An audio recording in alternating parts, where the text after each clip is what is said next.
به نام الله بخشنده و مهربان. برادران و خواهران گرامی، الان می خواهم مسئله را به شما یادرس کنم. این است که بعضی از دوستان پیام‌های را به ما روان میکنند که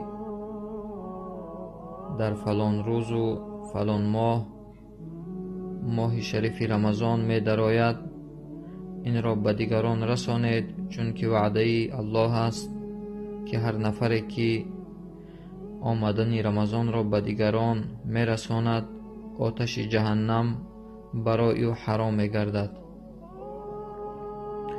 محمد صلی الله علیه و سلم میخیل نوشته روان میکنم.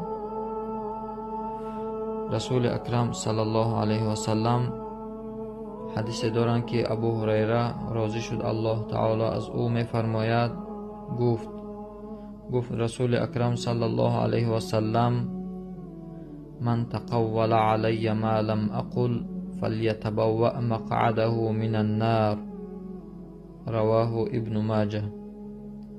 ابو هریره رضی الله عنه گفت رسول اکرم صلی الله علیه و سلم: هر شخصی که سخن بگد از نام من، آن سخن را که من نگفتم، پس جایگاهش را در دوزخ آماده سازد.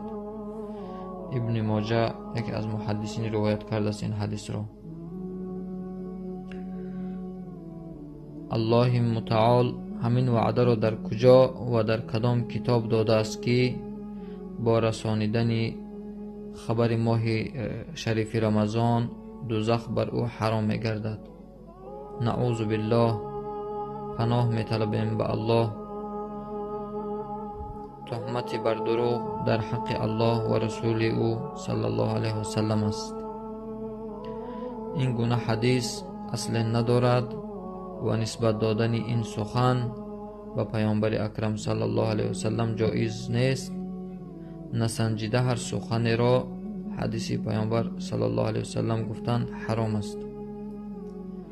الله تعالی اون چیزی که در مورد رمضان است میفرماید: بعد اعوذ بالله من الشیطان الرجیم فمن شهد منکم الشهر فلیصم. پس هر کدام از شما ماه را، یعنی ماه رمضان را ببیند، پس باید که روزه بدارد. سوره بقره آیت 185. رسول اکرم صلی الله علیه و سلم فرمودند: صوموا لرؤیته و افطروا لرؤیته. شما به دیدن ماه رمضان روزه بگیرید و به دیدن ماه نو افطار یعنی عید بکنید. و آخر دعوانا ان الحمد لله رب العالمین.